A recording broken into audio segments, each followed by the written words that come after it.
Hello. In this episode of Airs for Architecture, Robert G. Hollands, urban sociologist and emeritus professor of sociology in the School of Geography, Politics and Sociology at Newcastle University, discusses some themes of his book Beyond the Neoliberal Creative City, Critique and Alternatives in the Urban Cultural Economy, published by Bristol University Press in 2023. We discuss the nature and problems of the creative city model, its impact on gentrification and inequality, and alternative urban strategies that promote grassroots initiatives that can foster creativity without fueling displacement. A is for Architecture, a podcast about architecture, buildings, urban culture and space. Hello and welcome to another episode of A is for Architecture. I'm talking today to Professor Robert G. Hollands. We're going to be talking about your recent book, Beyond the Neoliberal Creative City, Critique and Alternatives in the Urban Cultural Economy, which you published with Bristol University Press. When was that? 2003, and the softcover, that was hardcover. Softcover books just come out this year, 2024. So it's been a 20-year gap between the publication of the two editions? Sorry, no. 2023 and 2024, yeah. I was going to say what happened in the meantime, and I can... But anyway, before we start just talking about that book and just a few of its themes, Bob, would you be so kind as to introduce yourself? Yes, I'm currently a professor of urban sociology. I'm a emeritus professor, so I retired from University of Newcastle a couple of years ago, just sort of keeping my hand in. And this was really a book that I wrote at the end of my career. You can ask me later why anyone would want to write a book at the end of their career. That's another story. Yeah, well, I mean, it may be a good point to come to soon. What is urban sociology, I suppose, is the first question. I think we understand the two words, but combined? Yeah. Actually, I came to Newcastle over 30 years ago, and I was primarily a youth sociologist. And when I came, I was replacing a fairly famous sociologist called Norman Dennis, who taught a course in urban sociology. And they said, Can you also teach a course in urban sociology? And of course, like a young, energetic academic, I said, oh, yes, of course I can, not really knowing what urban sociology was. But I ended up teaching courses in urban sociology at Newcastle for well on 30 years. And I suppose quite simply, it's the kind of recognition that the majority of the world's population live in cities, and their lives are affected by living in cities. And there is a kind of companion. There is people who do work in rural sociology. There are arguments that people that live in rural areas are subject to many of the same forces, but there are some specific things that cities do to people in terms of organizing their lives. Not only architecture being different, but kind of social life being different. And often cities, I think, are at the forefront of kind of future changes in society. So I've always been fascinated by cities, despite being Canadian and growing up in the countryside. I was going to ask you whether there was something in that accent, because I picked up a little bit of Geordie, but it didn't seem pure Geordie to me. No, my wife is from Newcastle, so that's the influence. But no, I was born in Canada and lived there for about 26 years before I came to study in the UK. And you studied geography or sociology specifically? Yeah, actually, it's an interesting kind of history, because I actually started out, my first degree was in physical education and psychology. And I quickly became interested in sociology, because in the Canadian system, you're allowed to study a number of different things where you're doing your degree. And I actually got far more interested in sociology then. And I ended up doing an MA in the sociology of sport in Canada. So, my kind of career path could have been, stay in Canada, do a PhD, be a kind of commentator about the sociology of sport. But I decided I wanted to kind of see the world, and I was accepted at the University of Birmingham at quite a famous Centre for Contemporary Cultural Studies, where people like Stuart Hall and Paul Willis and Angela McRobbie and other people in the field of cultural studies. So my PhD actually is in cultural studies, but I did my work there on young people, youth unemployment, and the youth training scheme in particular. So it was kind of labor markets, and that's kind of how I got into youth sociology. But of course, the turning point was when I came to Newcastle, and they said, "Can you teach urban sociology?" I've been doing that alongside my work on youth for about the last 30 odd years. That's really interesting. So from rural Canada to Yeah. Birmingham Yes. in the 1980s? 1980s, yes, absolutely. And what was that like? Deindustrializing a heck of a lick and a site of quite some social conflict, I would have thought. Absolutely, absolutely. I mean, I loved Birmingham. I spent 5 years of my life there, but it was a tremendous shock because as you rightly point out, it was exactly in the throes of some of the worst deindustrialization in this country. I think the figures. I can't remember if Birmingham was the same, but I know Newcastle lost one out of every 10 jobs within 1 year in 1981. And of course, this was the kind of Thatcherite revolution about, rejigging, the focus of the economy in the UK. So yeah, it was a tremendous shock. And I think probably even then, even though I was primarily a youth sociologist, I was also interested in the city of, the city, what was happening in cities, in terms of labor markets, what was happening to cities in terms of what was the alternative to manufacturing? Because, of course, Birmingham was a center for manufacturing, and all of a sudden, three-quarters of the city, the buildings were empty, weren't they? Because people were losing their jobs, and there was all this industrial landscape. So, it wasn't that much of a shock when I finally moved to Newcastle to see again another, industrial power, really. Newcastle was booming in the 70s, really, and to see another industrial power having to reinvent itself as a city. And, I've been in Newcastle 30 odd years, and, I've seen that process kind of firsthand. Does this lead us clumsily, elegantly to this idea of the neoliberal city? Is this what was imagined as a replacement for that post-manufacturing city of Britain and across, well, much of the world, really? Yeah, I think very much so. And, just going back to my point about teaching urban sociology for 30 odd years, um, I taught various courses and I had different names for these courses. I think one of the courses I taught was called Issues in Urban Sociology, which allowed me to pick and choose things.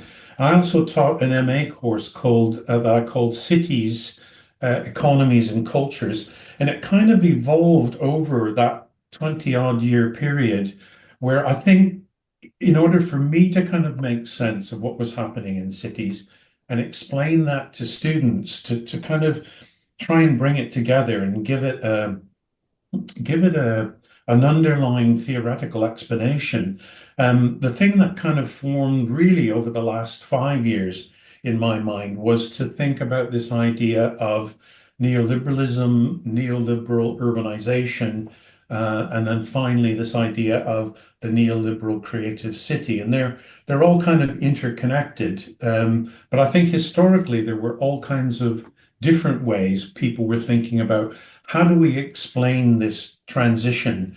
Uh, some people use the term, post-industrialism. Um, some people talked about the service economy as the new thing that was coming.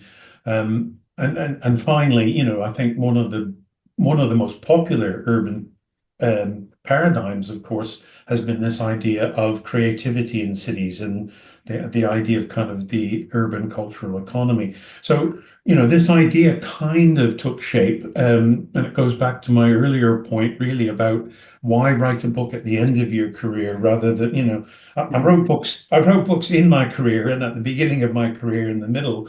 But I think I wanted to finish my career by kind of pulling various bits of work together and give it a coherence, give it a theoretical kind of pulling together that could make a contribution to this debate about where are we going in terms of our cities and as a society as well, because I think cities are the kind of future of society. I think that's probably a fair assumption to make. So if I were to sum up the post-industrial city, post-manufacturing city as a space of leisure and culture, is that a reasonable thing? Is that a way of understanding it, that the post-industrial moment saw the removal of traditional working class industrial practices from urban space and their replacement initially with very, very little and therefore urban decline, which I think David Harvey has documented quite Mm, mm, elegantly. yeah, And then a kind of attempt to reimagine this through a process of leisurification, this kind of yeah, reforming of cities around things like the city of culture movement and the use of sports yeah, and so on. Is that what we're talking about here? I guess my yeah, question is, mm, how do we define the neoliberal city? yeah, yeah, And then yeah. and then following that, how do we define this aspect of creativity, to unpack that a little bit? I mean, just taking a step back, that idea of post-industrialism, as I say, the that void, I think, initially was seen, or what was promised is we were going to fill that void with kind of service economy. Mm, And as you rightly point out, the kind of service economy never really took off in the sense that it made up for the job losses in manufacturing. So I think there were quite a few side moves that urban cities attempted to kind of use. Another thing that I wrote about quite early on was the idea of the smart city. The idea of kind of the knowledge economy and using technology to transform cities as well. So I think it was the failure really of something to supplant the industrial city in terms of some of those things that we kind of eventually got to this idea of kind of creativity and culture. And I distinguish between what I call neoliberal urbanization, because that kind of happened sort of earlier on. And I think there were a number of kind of features about that. But, you began to see cities competing with one another in terms of how they promoted themselves and how they sold themselves. You began to see more general processes of what was the function of local government. Well, the function of local government is to promote cities. It's to attract capital into it, the David Harvey kind of argument. And I think those kind of general processes were kind of happening really from the 1990s, but it really wasn't until, I mean, I think there were a couple of key moments, but people were talking about creativity and creative cities in the UK from about the mid 1990s, Franco Bianchini and Charles Landry.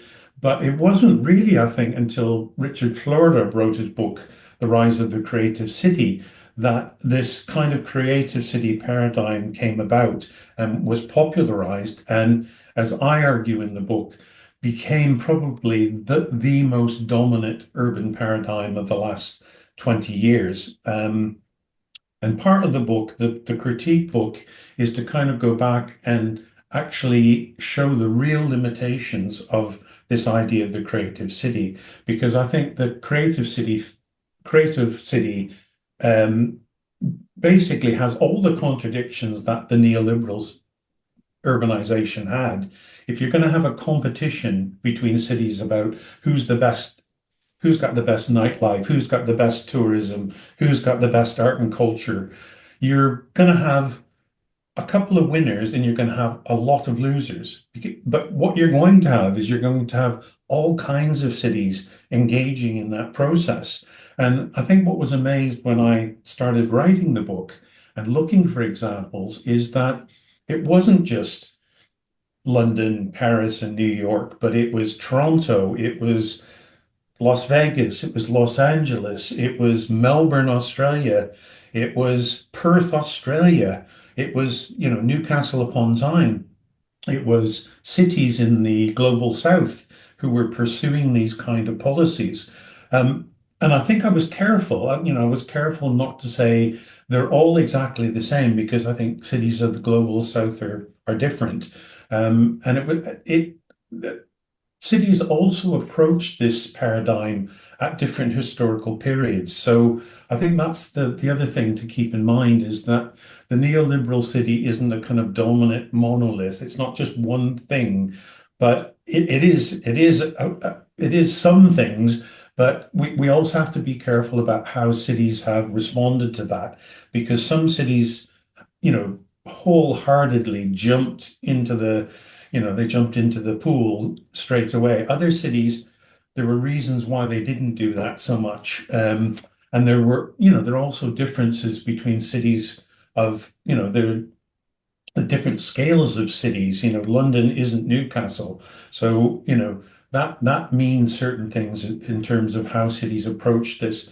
And some cities actually, had some resistance to the creative city paradigm as well, and maybe tried to resist it early on. I think probably most succumbed to various aspects of it, but the book also tries to outline cities that have seen what the limits of that kind of development are, i.e., things like over tourism, if you want to use that term, or Yeah, cities like Barcelona have suffered this, haven't yeah. they? Or, cities that, Newcastle, when it reinvented itself, one of the things that I was interested in when I moved to the city was how prominent nightlife was in this kind of idea of an entertainment city.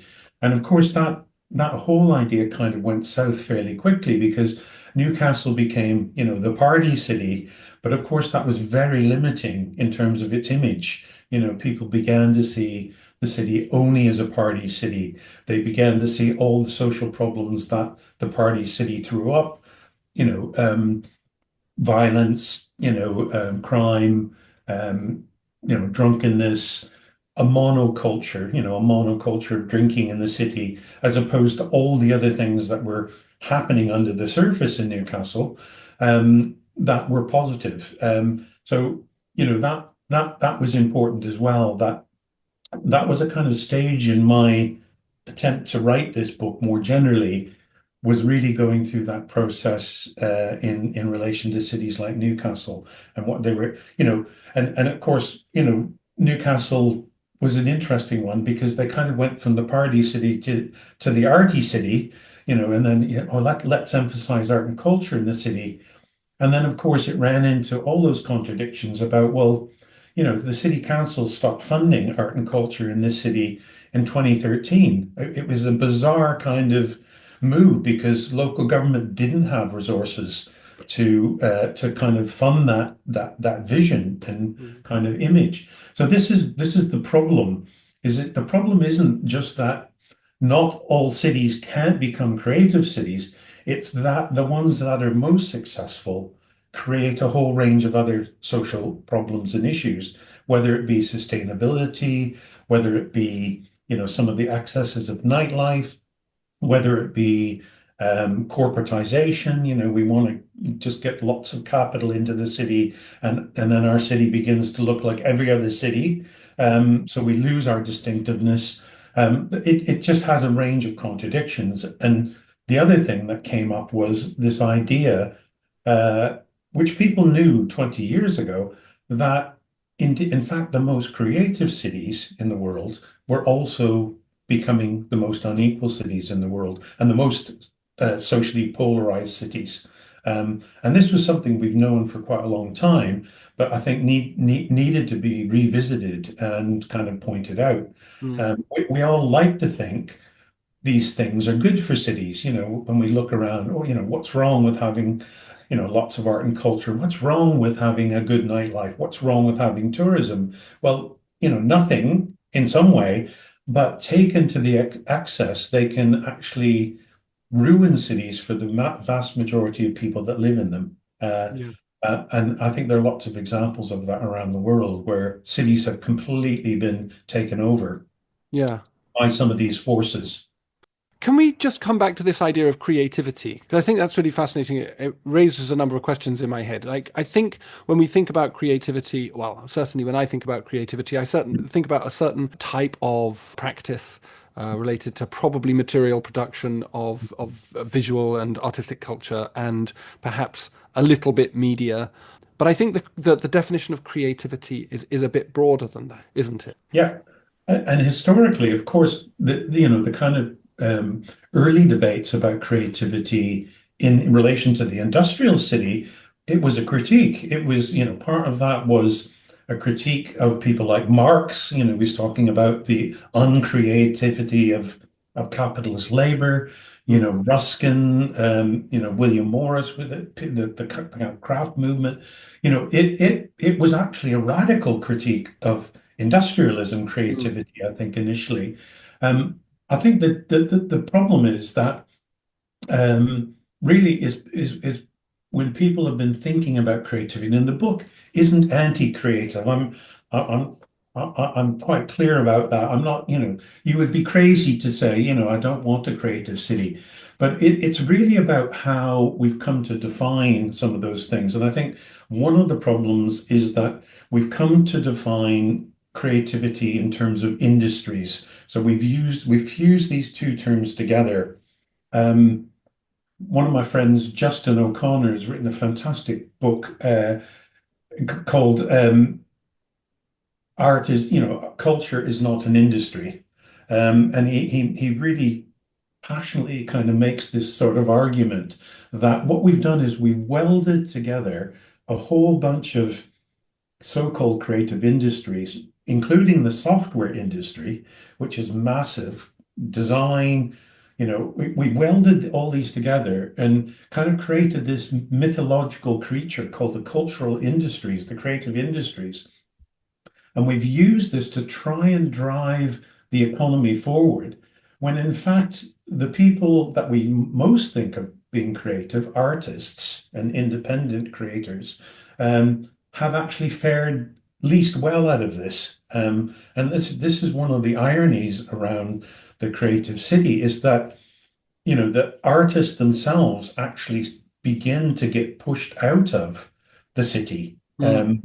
They can't afford to live, because they're often used as the harbinger of, developers coming in to, oh, this is a trendy creative area of the city. We'll move in, we'll do this. And I think Grayson Perry has a fantastic sketch. He's got a sketch of how we move from, old industrial building to, creative hub to, a gentrified,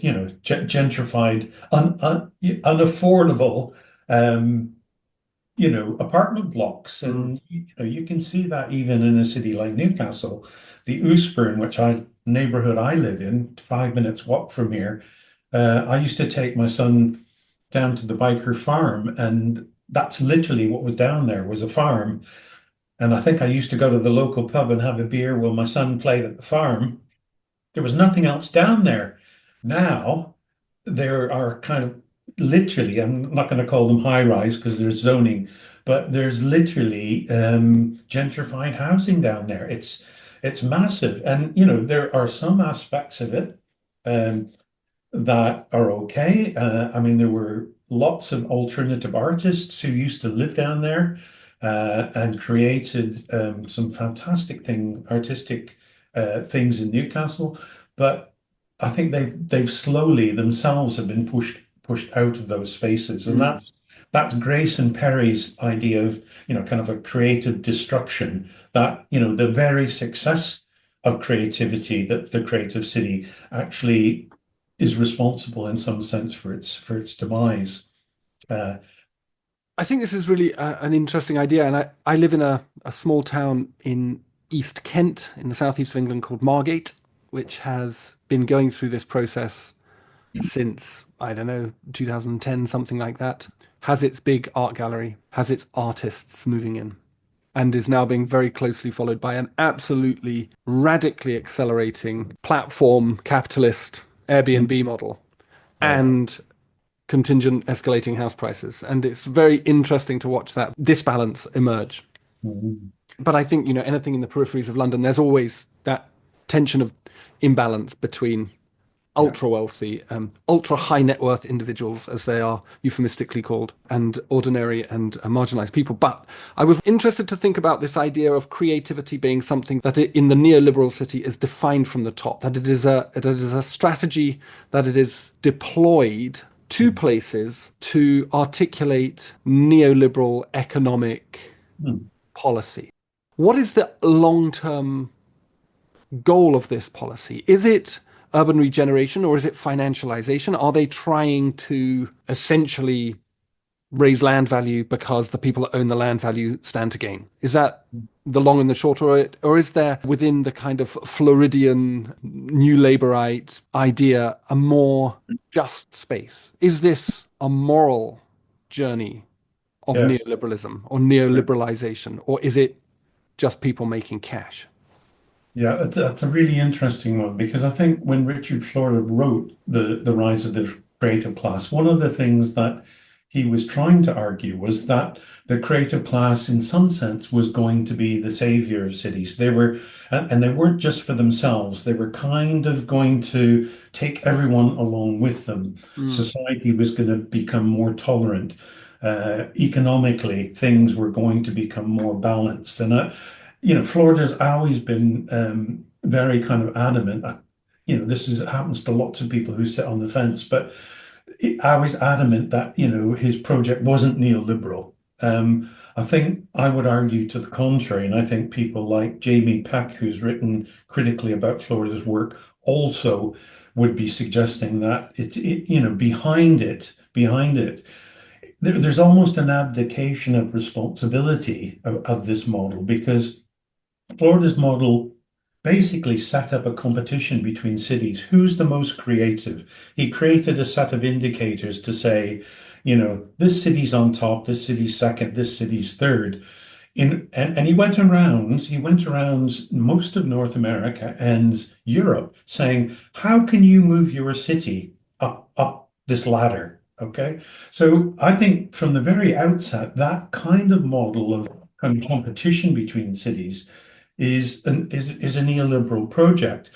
The question you asked about policy and what's behind this, I think, I mean, I take a critical perspective. I think what happens in cities, I very much take a Harvey perspective. And it's interesting because it's a radical Marxist perspective. You're talking to students about it. You present Harvey's approach to them. You say, does this work? And they all go, yeah, it explains loads of things. I agree with all this, And then you say, well, it's a Marxist. Oh, I don't like that. I don't think, I don't think, that does that. And the thing is, Harvey is always saying that cities are being affected by this profit maximization. It's part of what the neoliberal city is profit maximization. Uh, that's different from a city council trying to promote itself, and they may adopt a kind of creative city policy for a range of reasons. They may think that it's good for everyone. They may think that it's good to promote the city. But I think at the end of the day, if you look beyond some of that sloganeering, the thing is that the creative city policy is a cheap way to actually city councils to enact policy. It's much more expensive for them to say, we're going to offer all these services to the public and pay for them, and they're going to be accessible and they're going to be free. that's very difficult for them to do. It's much easier for them to say, look, we're going to create a creative city. It's going to be mostly a PR campaign. It's not, there might be the odd thing that gets funded by lottery funding, or, we'll get this, we'll get that. And then, that's kind of it. They're not actually thinking about the majority of people that live in cities. And I think they're probably not even thinking who actually creates art and culture in a city. Okay, and if you take a broad enough definition, all of us are involved in creating a culture of the city. So not all of us are artists. But for instance, my wife, Carol, is an independent theatre producer in Newcastle. She's kind of, she works on her own. She works with small groups of people. Um,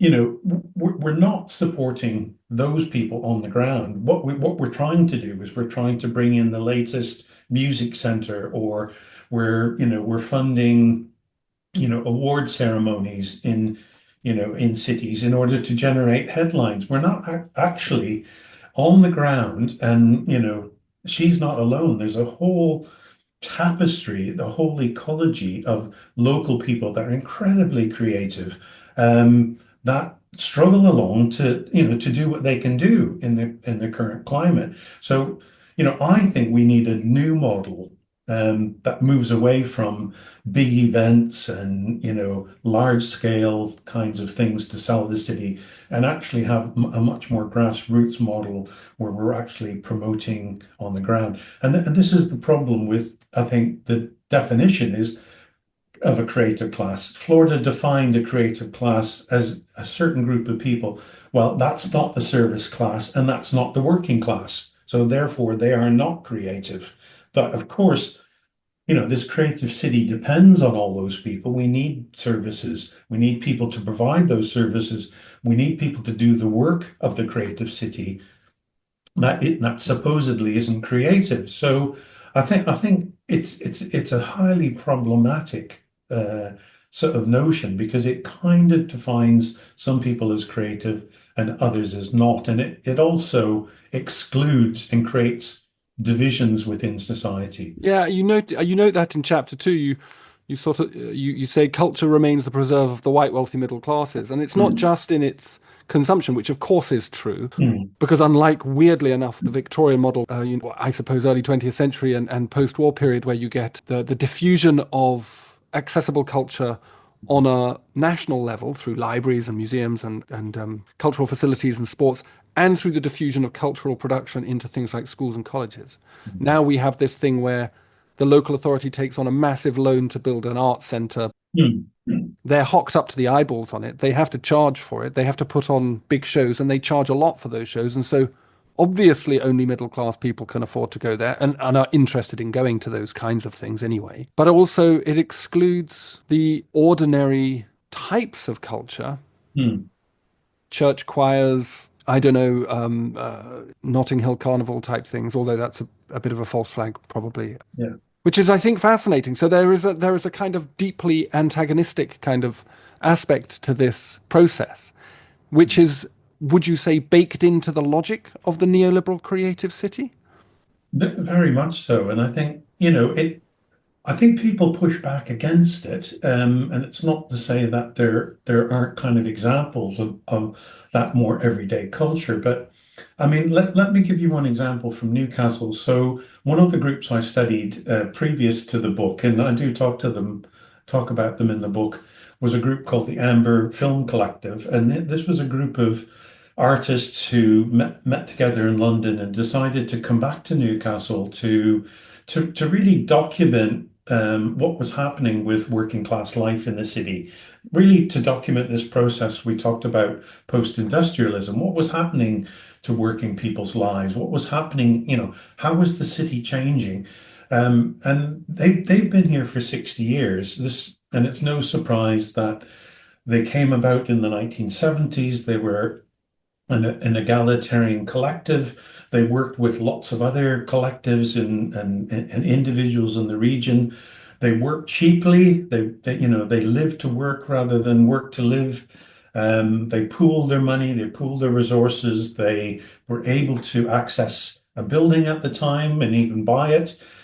You can't do that now. Building prices are too expensive. Really they sought to reflect to people in the city how their life was changing. And they've done this for 60 years. They're kind of almost at the end of their life, partly because, you know, members are getting older and they kind of haven't recruited that many new members. But I think that's an example, that's an example of an approach to art and culture, which in some sense is reflecting back to people how they think about their lives. And they were never a movement who said, we're going to tell you what it's like.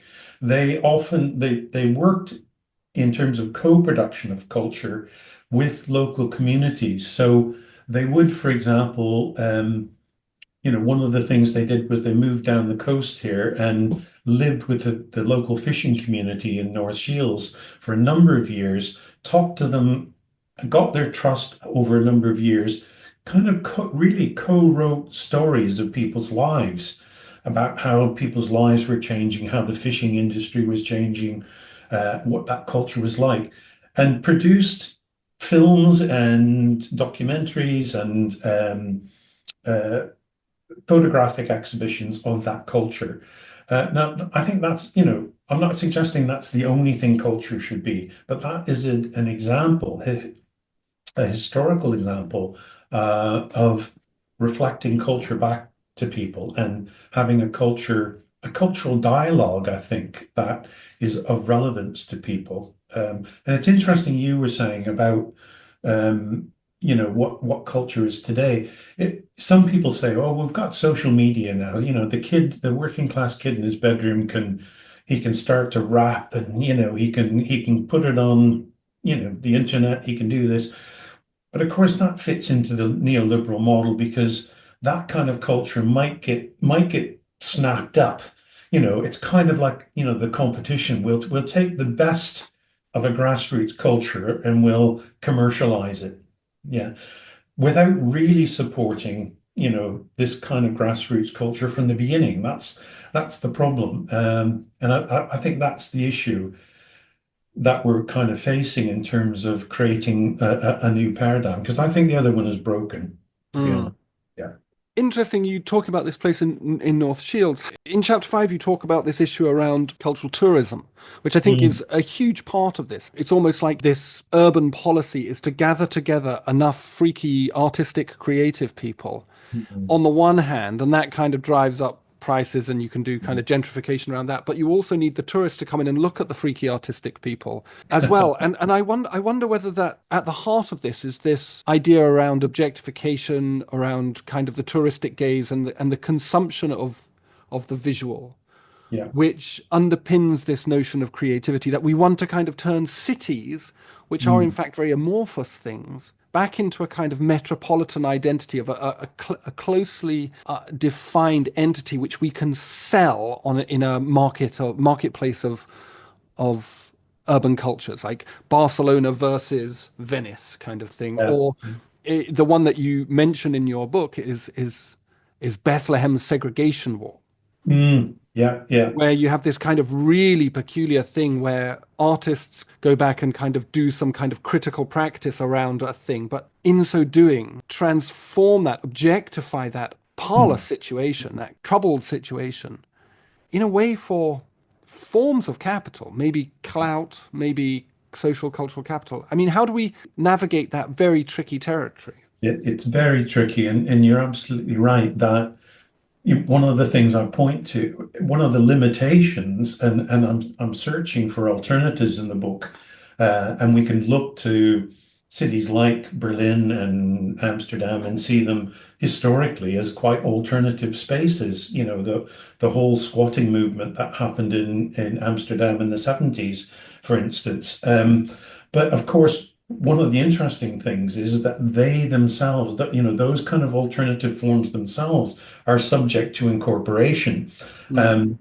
So there are now alternative walking tours of Berlin, where, as you say, tourists are taken to kind of artistic places in the city, let's go and look at graffiti walls, and let's go look at, the last remaining squats that are there, because of course, with property values and things like that, squatting was made illegal in Amsterdam in 2010. Most people don't know that. And of course, there are squats there still, but they are cultural squats, and they're squats that the city council, the city authorities, have literally turned into, official cultural hubs now. Mm-hmm. So the alternative then becomes, incorporated back into the model. And it's very difficult because, how you kind of stay out of that. I think some of the groups that I met, some of the what I called alternative creative spaces in cities like Milan and Berlin, some of them have managed to stay out of it, but not without difficulty.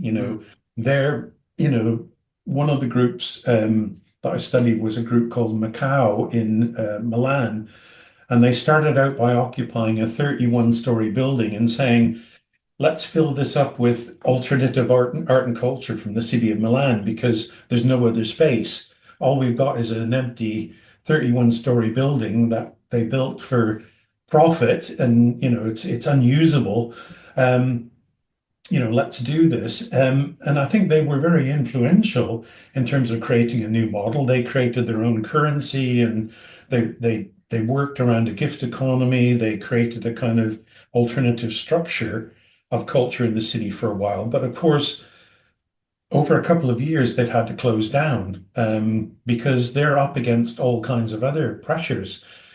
How do they, how can you afford a building in Amsterdam or Milan or, Berlin? You can't do it. It's, you have to have millions of pounds or euros in order to create that kind of alternative. We almost need a kind of alternative banking system to finance these things because they can't compete against that kind of process. So you get these groups, and then sometimes you even get groups working together to create movements in cities. So, Berlin had this great one called To Have and To Need, Haben und Brocken, and this was a group of about 200 artists in the city who said, hold on, the city is funding this young person's artistic entrepreneur of the year or young artist of Berlin competition. They're putting all this money into this promotional thing. 80% of artists in Berlin can't make a living doing art. Shouldn't that be what the city council is concerned with and funding? And the problems of the artists there are problems of property value, lack of studios, affordable housing, cost of living. The problems with the artists are the problems of the ordinary person in a city. They're not special. They're the same kind of problems. So why are we spending so much money and emphasis on these image building urban cultural projects, and we're not spending any money on the mundane? How do we actually help people on the ground produce culture? Do you think something that's been knocking around in my head for a while since reading a book by Helen Runting, Tal Kaminer, and Leonard Marr, which I can't remember the title of, but it's essentially about financialization, gentrification and financialization of urban space. And I did a podcast with them a year or so ago. Was this idea that financialization or this process of neoliberalization relates quite closely to the notion of metrics, that in a space in which private finance is investing heavily, they need to be able to be sure that their investment is going to pay off. And so you could invest in grassroots organizations, but there's so many variables in a thing like that actually to justify that in terms of its financial upvaluing, is very difficult compared with, say, the strategy of the Bilbao effect, the, Guggenheim in Bilbao, where you say we're going to build a massive building and Mm, this is going to cost 250 million euros or mm, pounds or whatever. And we're going to spend £1 billion on infrastructural development. And this all becomes kind of within the logic of neoliberalism, yeah, where yeah, you can actually, in a way, predict the future because it's been tried and tested. Whereas when you're starting to deal with the randomness yeah. of community groups, you're not in any way able to make predictive models on that. That is a massive, massive kind of barrier, isn't it? And a massive kind of issue. You almost have to have a different sort of mindset because, Harvey, we keep going back to, I keep going back to Harvey. And of course, the logic of capital is to create more capital. It's, Mm, it's growth. And, there's some problems with this because we, I mean, one of the obvious ones is environmental sustainability, mm, you know, and we tend to think of culture as non-polluting, as, fairly mm, green. Well, of course it's not. The movie making business takes it, the average movie, takes 3,000 tons of carbon to make the average movie. These things, the creation of an Apple phone, and I know, Apple promotes the idea that they're going to source materials to make this, ecologically sustainable. But of course, Apple phones have to be transported all over the world. The logistics behind the production of these cultural items, cost, it has a huge environmental cost. mm, So I think we need to start thinking about the economy different. And lots of people have been talking generally about degrowth models. They've been talking about creative degrowth. How can we create forms of culture that don't take a huge amount of resources? And of course, one of those is culture and creativity. You could argue has a local basis, going back to the kind of Amber situation.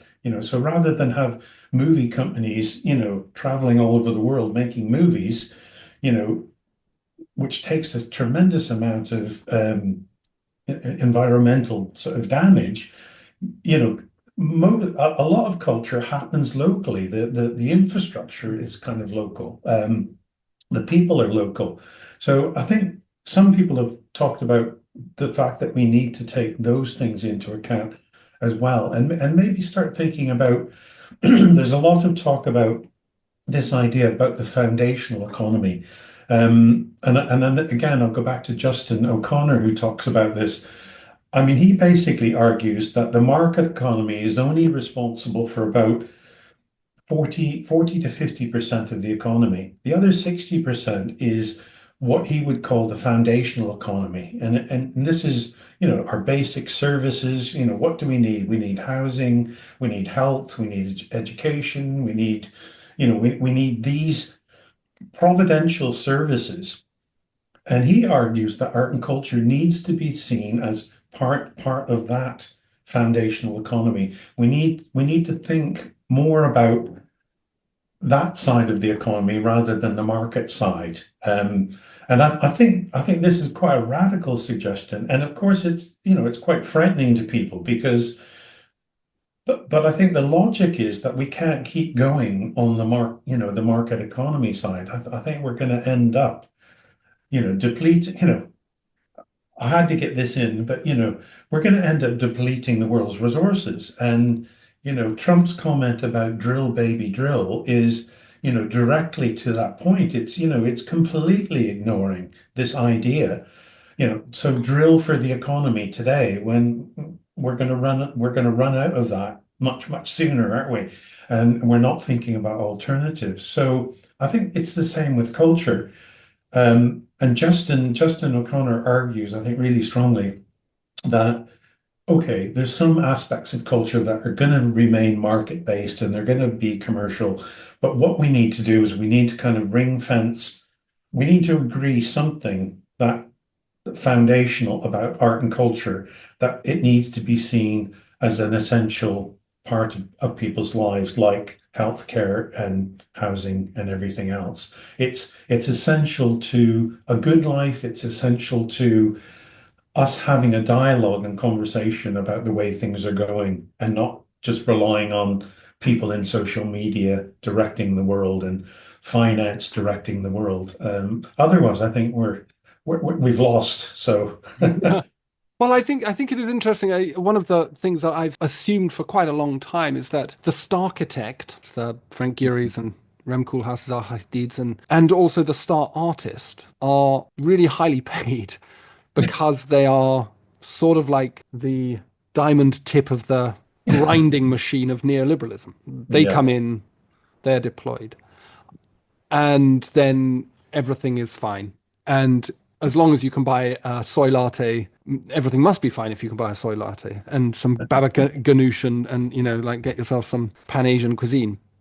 But I wonder if you could, just to finish, spell out how you would see what you would see as being this alternative vision. Because I think, and I think this is where I find personally, I find a little frustration in some Mm. aspects of the critique is that there are these broad brush statements about what the future might look like. Yeah. And perhaps this isn't an academic's job, so forgive me for this, but No, no, no. but at the level of actually strategic deployment, because the other side has got all the toolkit, right? They know exactly how this works. They know who they organize, they know where the money comes from, they know what actions they take, like right down to what the pamphlets they hand out in the street look like and how they articulate this in the media. Like they've got everything.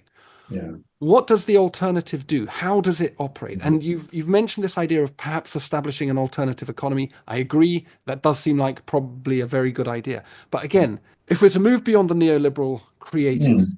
what does a truly just, sustainable, participatory, urban cultural economy look like? How does it operate? And Yeah, who yeah, is involved? And at yeah, kind of what proportions? yeah, yeah. Well, that is the million-dollar question, isn't it? And Yes, I, call, great answer. I called the book Critique and Alternatives because Yeah.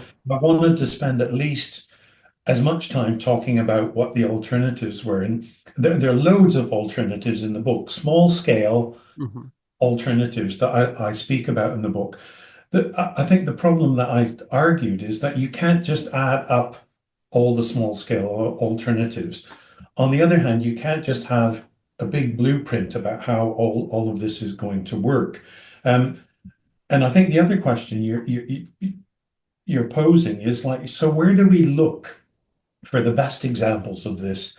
And one of the ones that I came across that I didn't know about before I wrote the book was this idea of Fearless Cities Network. And it was very much this is a group of cities around the world from 19 countries, 50 cities, 19 countries, who are trying to think differently about how global neoliberalism is affecting their city. And it was spearheaded very much by a social movement in Barcelona called Barcelona in Common, and their argument really was we need to take this city back for the people who live in this city. We need to imagine something different rather than just sitting here saying we can't do anything about over tourism. We can't do anything about the current direction we're going in. They argued, they put forward a platform to kind of rescue the city for the people of city of Barcelona. Now, this social movement won the local election, and they not only won it once, but they've won it twice now. And their platform is very much about creating a different tourist structure. They put the locks on certain Airbnb developments. They've tackled those kinds of issues, but not only that, I think they've thought about this foundational economy as well. So I think there are examples of that. The problem that I have, the question that I have as well, and David Harvey also poses this, is that yes, great. There's one example, one good example in one city. Is that good enough? How do we think about expanding that? And I think the fact that there's a fearless city network where people can kind of learn from each other and do that is one thing. But we're up against a lot of forces on the other side at the moment, and it's very difficult. Other people argue that I think the answer is on a daily basis, a daily practical basis. People can do all kinds of things. So my mate Paul Chatterton, who I've worked for before, has written about a kind of manifesto for cities, for sustainability in cities. And his motto is, act now, act smart, do it locally. So I think there's a push from the other end, from doing everyday things. And there's lots of examples of people doing this. These kind of alternatives exist under capitalism, whether capitalism likes them or not, or is going to fund them or whatever.